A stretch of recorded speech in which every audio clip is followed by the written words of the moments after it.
আজকে আমরা বিশেষ করে খুব ভারাক্রান্ত মন নিয়ে আপনাদের বলতে হচ্ছে যে উত্তর Murshidabad welfare party of India দীর্ঘ 14 বছর থেকে কাজ করছি। আপনারা অবগত আছেন, প্রথম ভোট ওয়েলফেয়ার পার্টির লড়াই করেছিল প্রণব মুখার্জির যখন বাই ইলেকশন হয়েছিলেন উনি চলে যাওয়ার পরে,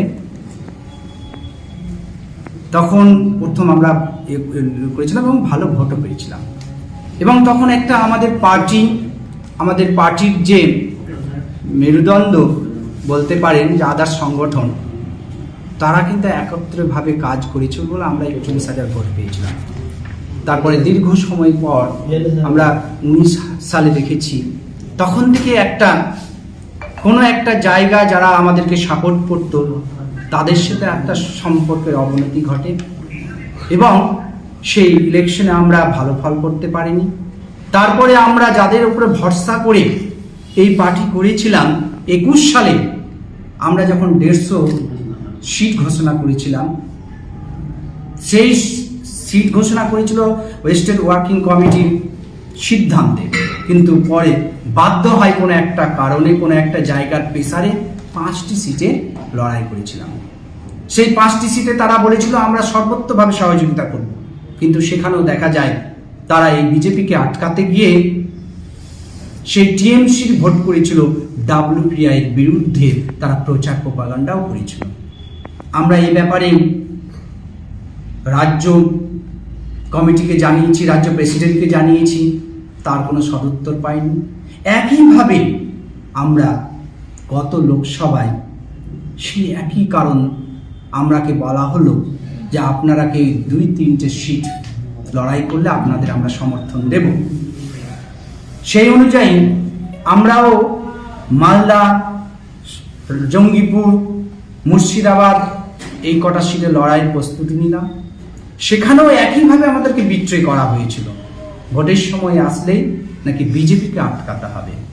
তা আমাদের প্রশ্ন হলো, তাহলে ডাব্লিউপিআই তৈরি করা হলো কেন? আমি যদি বিজেপিকেই রুখবো তাহলে তো আমাকে টিএমসি করতে হবে।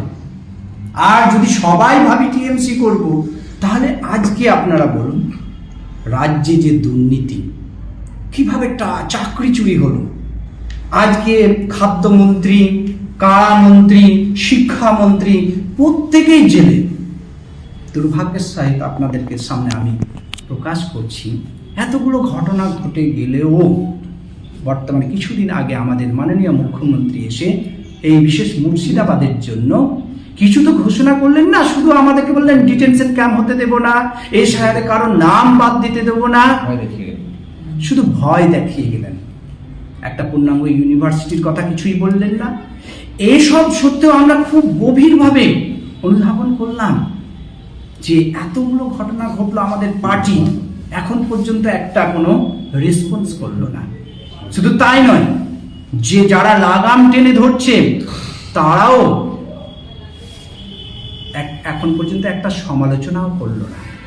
তাহলে আমরা আজকে 14 বছর থেকে এই পার্টিতে সময় অপচয় করা ছাড়া আর আমাদের কিছুই না। আমাদের মনে হচ্ছে যে আমরা শুধু সময়, শ্রম, অর্থই ব্যয় করছি। এই জন্য আমরা জেলা কমিটির প্রায় সকল সদস্যই আপনাদের বলছি, 2-1জন হয়তো মনে থাকতেই পারে গণতান্ত্রিক দিক, তো প্রায় সকল সদস্যই একমত হয়ে যে পার্টির যে কর্মধারা, যে তাদের যে নিষ্ক্রিয়তা এবং পরোক্ষভাবে অন্যকে সাপোর্ট করা, এইটা আমরা মেনে নিতে পারছি না বলে আজকে আমরা যৌথভাবে আমার উত্তর মুর্শিদাবাদ জেলা welfare party of India resign করলাম। এটা সাময়িকভাবে ছাড়ছে না, একবারে ছেড়ে দিচ্ছে? এটা একবারে সাময়িক বলবো না, একদম চিরতরের জন্যই আমরা ছেড়ে দিলাম।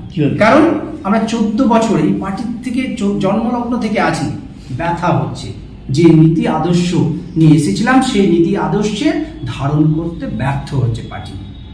এই জন্য আপনারা সিদ্ধান্ত নিয়েছেন যে অন্য কোনো দলে যোগদান করবেন না? এই মুহূর্তে দেখুন, আমরা রাজনীতি করছি, আমরা এখন বাঘের মুখের সামনেও রাজনীতি করেছি, আমরা রঙে রঞ্জিত, অতএব আমরা তো আর এমনি থাকতে পারবো না। তাহলে আমরা এই মুহূর্তে কোনো পার্টি করার ইচ্ছে নেই, পরে ভাববো।